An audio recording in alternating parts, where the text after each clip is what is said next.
मैं तो डूबूंगा ही लेकिन मैं सबको ले डूबूंगा। ये कहावत या कहानी तो आपने फिल्मों में तो सुनी ही होगी, लेकिन आपको बता दें ये बात गौतम अडानी जी पर एकदम सटीक साबित होती है। नमस्कार, मैं ज्योति आप सभी का नेशनल दस्तक पर स्वागत करती हूँ। हिंडनबर्ग की जब रिपोर्ट आई उसके बाद कितने बड़े बड़े खुलासे हुए हैं, इससे तो आप सभी लोग रूबरू हैं। लेकिन मैं आपको बताना चाहूँगी कि किस तरह से मेन स्ट्रीम मीडिया से लेकर बीजेपी के सांसद से लेकर कार्यकर्ता तक सभी लोग अडानी के समर्थन में उतर गए हैं। आपको बता दूं कि अब तक तकरीबन 7 लाख करोड़ का नुकसान हुआ है। अडानी को हुआ है या फिर देश को, ये तो आप सभी जानते हैं, क्योंकि अडानी पर जो लोगों ने इन्वेस्टमेंट किया था वो आखिरकार देश का ही पैसा था। किस प्रकार की गोदीगिरी शुरू हो गई है मीडिया के, उससे सुनकर तो आप चौंक ही जाएंगे। एक एक करके सबके खुलासे करूंगी और बताऊंगी कि किस प्रकार से सांसद से जब बार बार ये सवालात किए जा रहे हैं कि अडानी के मामले में आप क्या कहेंगी, क्योंकि LIC की ही अगर मैं बात करूं, बीजेपी सांसद कई बार बता रहे हैं कि वो तो मात्र 0 कुछ की गिरावट की वजह से LIC को नुकसान हुआ है, लेकिन वो 0 कुछ अगर हम इंडियन करेंसी की बात करें तो वो तकरीबन 80 करोड़ का साबित होता है। और वो बस चुटपुट कारण देकर ये समझाने का प्रयास कर रहे हैं जनता का कि अडानी का इतना नुकसान नहीं हुआ है। आपको बता दें कितना नुकसान हुआ है। विश्व में, देश दुनिया में जहां अडानी का अभी तक तीसरे नंबर पर आते थे सबसे अमीर व्यक्तियों में, तो वो तीसरे से चौथे, चौथे से सातवें, सातवें से 15वें, 15वें से 16वें और आज अगर मैं बात करूं तो वो 22वें नंबर पर आ गए हैं। आप इसी से अंदाजा लगा सकते हैं। और अभी कितना और गिरना बाकी है ये तो आप जरा सोच कर देखिए। मैं आपको शुरू से बताना चाहूंगी कि किस प्रकार से लोग समर्थन में आए हैं। संसद में भी इसकी बड़ी बहस हुई, तगड़ी बहस हुई और बार बार बीजेपी पे और खास तौर पर मोदी जी पे कटाक्ष करते हुए ये पूछा जा रहा है कि जब पिछले कुछ साल पहले राहुल गांधी का एक वीडियो भी अब बहुत वायरल हो रहा है जिसमें वो बता रहे थे कि अडानी को मोदी जी अगर इसी प्रकार से समर्थन देते रहेंगे तो वो दिन दूर नहीं जब हम सभी लोग अडानी की वजह से डूब जाएंगे। और उनकी ये बात आज सत्य साबित हो गई है। वो वीडियो तो खैर धड़ल्ले से वायरल ही हो रहा है, लेकिन अब विपक्षी दल लगातार कटाक्ष कर रहा है और बार बार जो है सवालात कर रहा है कि आखिरकार मोदी जी चुप्पी साध के क्यों बैठे हैं, आखिरकार मोदी जी जवाब क्यों नहीं देते कि 7 लाख करोड़ का जो नुकसान हुआ है भारत का, उसकी भरपाई कौन करने वाला है। आपको बताऊंगी कि डॉक्टर प्राची साध्वी जी क्या लिखती हैं। देखिए किस तरह से महान गाथा गा रही हैं गौतम अडानी जी की। अमेजॉन ने 40% की गिरावट दर्ज की थी और 10 कर्मचारियों को निकाल दिया था। गूगल ने 50 गिरावट की तो 15 कर्मचारियों को हटा दिया था। अडानी एंटरप्राइजेज ने 70% की गिरावट दर्ज की है, फिर भी एक भी कर्मचारी को नौकरी से नहीं निकाला गया। ये बता रही हैं प्राची साध्वी जी। लेकिन इनसे जरा पूछिए कि जो 80 करोड़ का नुकसान मात्र LIC का हुआ है, उसमें न जाने कितने ही लोगों ने, आम जनता ने इन्वेस्टमेंट किया हुआ था, उसका पैसा, उनकी भरपाई अब कौन करने वाला है। वो जवाब नहीं देंगी। कहती है एक ऐसे व्यक्ति के तौर पर मैं गौतम अडानी जी कितने महान हैं, आप जरा सोच के देखिए। यही नहीं, रवि किशन जी क्या कहते हैं जानना बेहद जरूरी है। ये वही रवि किशन जी हैं जो रिमोट से घूंघट नहीं घघरा उठा देते हैं। इनका गाना तो सुना ही होगा। ये वही रवि किशन जी हैं जिन पे कोई भी सवालात किए जाते हैं तो इन्हें कोई और मुद्दा नहीं मिलता सिवाय कांग्रेस पर कटाक्ष करने के। इनसे जनसंख्या पे सवाल किया जाता है तो ये कहते हैं कि मेरी जो अभी 4 बच्चे हैं वो कम होते अगर जनसंख्या कानून कांग्रेस के समय में आ जाता। वाह। और मेरी पत्नी का फिगर खराब नहीं होता अगर जनसंख्या कानून पहले आ जाता। मतलब समझदारी नाम की कोई चीज नहीं है। आम जनता से ये सवालात किए जाते हैं कि आप इतने समझदार नहीं हैं इसलिए जनसंख्या की बढ़ोतरी हो रही है। लेकिन रवि किशन जी जो इतने बड़े पद पर बैठे हैं, जिन्हें सवालों के जवाब देने चाहिए, तो वो किस तरह के जवाब देते हैं सुनिए। कल के बजट के बाद पूरा देश जय जयकार कर रहा है।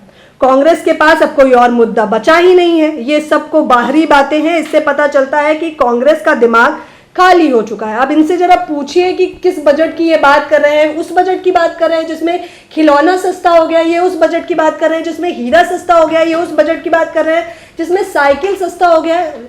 रवि किशन जी जरा बता दीजिए कि दूध के दाम क्यों बढ़े हैं, महंगाई क्यों बढ़ती जा रही है। कोई हीरा जवाहरात खरीदने नहीं जाएगा।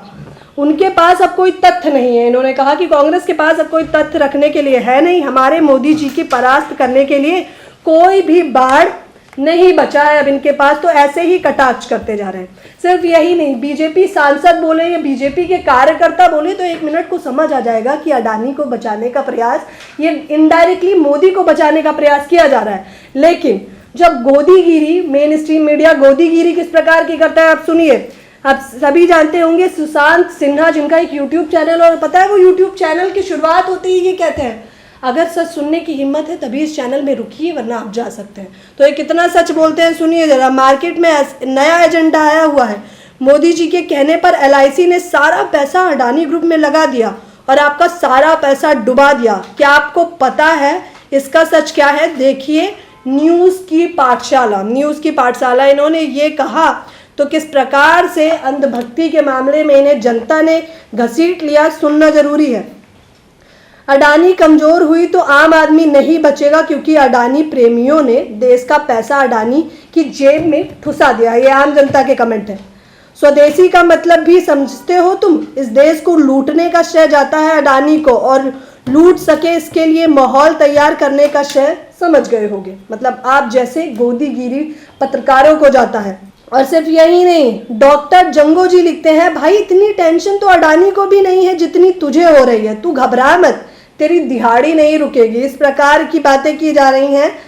इनके ट्विटर हैंडल जहाँ ये बताते हैं कि न्यूज़ की पाठशाला में सारा खुलासा होता है। LIC की इनकी पाठशाला दरअसल मैंने भी देखी, जिसमें ये बताने का प्रयास कर रहे थे। मात्र कुछ दशमलव का ही तो फर्क आया है, मात्र कुछ दशमलव में ही तो गिरावट हुई है LIC में, लेकिन इनको अंदाजा नहीं उस कुछ दशमलव में जनता ने कितना पैसा लगा रखा था। 80 करोड़ बहुत होते हैं। और सुरेश जी को तो आप जानते होंगे, जो सुदर्शन न्यूज़ के संस्थापक कह लीजिए, वो लिखते हैं कि आज अडानी के साथ खड़ा होना ही स्वदेशी है। आत्मनिर्भर होते हिंदुस्तान, इन्हें हिंदुस्तान तो लिखना आता नहीं है, लिखते हैं हिंदुस्तान को गुलाम बनाए रखने के लिए और हमारे बाजार पर राज करने के लिए आतुर कंपनियों की राह में सबसे बड़ा रोड़ा बने। इस कंपनी के साथ खड़ा होकर आप स्वदेशी के आंदोलन को मजबूत कर सकते हैं। अडानी शिकार हो गए तो कोई नहीं बचेगा। सुरेश जी लिखते हैं कि अडानी शिकार हो गए तो कोई नहीं बचेगा। ये पूरा समर्थन में है अडानी ग्रुप के, जहां अडानी ग्रुप ये कह रहा था कि उनसे सवाल पूछना मतलब देश से सवाल पूछना है, जहां अडानी ग्रुप ये साबित करने का प्रयास कर रहा था कि इस देश में अगर कोई सच्चा देशभक्त है तो वो मात्र गौतम अडानी जी ही हैं। हितेश चंद्रा जी ने क्या लिखा है बताना चाहूंगी। लिखा है, सभी भक्तों को अपनी एक किडनी बेचकर अडानी को उसका खोया हुआ मुकाम वापस दिलाना चाहिए। तू चाहे तो दोनों बेच दे। देखिए किस प्रकार से, अगर ये लोग कहीं और ना जाकर ट्विटर हैंडल पे ट्वीट करने के बाद अगर अपने ही कमेंट पढ़ लेंगे तो शर्मिंदगी महसूस हो जाएगी कि किस प्रकार ये अडानी ग्रुप का समर्थन कर रहे हैं और आम जनता की आवाज़ को दबाने का प्रयास कर रहे हैं। सिर्फ यही नहीं, रामदेव बाबा जी भी लगातार जो है इस झांसे में आ गए हैं और अडानी जी के समर्थन में आ गए हैं। ये सिलसिला अगर मैं गिनाने बैठूंगी तो शायद रुकने का नाम ही नहीं लेगा। लेकिन इन चुनिंदा गोदीगिरियों से और साफ तौर पर जो जय किशन जैसे लोग, रवि किशन जैसे लोग हो गए और सांसद जैसे लोग हो गए, वो किस तरह से बीजेपी का समर्थन कर रहे हैं, क्योंकि समर्थन तो बनता है। 2024 में चुनाव जो आने वाले हैं PM पद के, अब बचाएंगे नहीं तो जीतेंगे कैसे। इस पूरे खबर के बारे में आपकी क्या राय है मुझे बताना बिल्कुल ना भूलें। आपकी राय जानना बेहद जरूरी है। इन सभी लोगों की गोदीगिरी पे आप क्या सोचते हैं, अपनी राय मुझे कमेंट बॉक्स में जरूर दें। मेरे साथ बने रहने के लिए आपका बेहद शुक्रिया। नेशनल दस्तक की आपसे गुजारिश है कि अगर इसको बचाना चाहते हैं तो नेशनल दस्तक को सब्सक्राइब करने के लिए रेड कलर के सब्सक्राइब बटन को दबाएं, फिर बेल आइकन की घंटी दबाएं।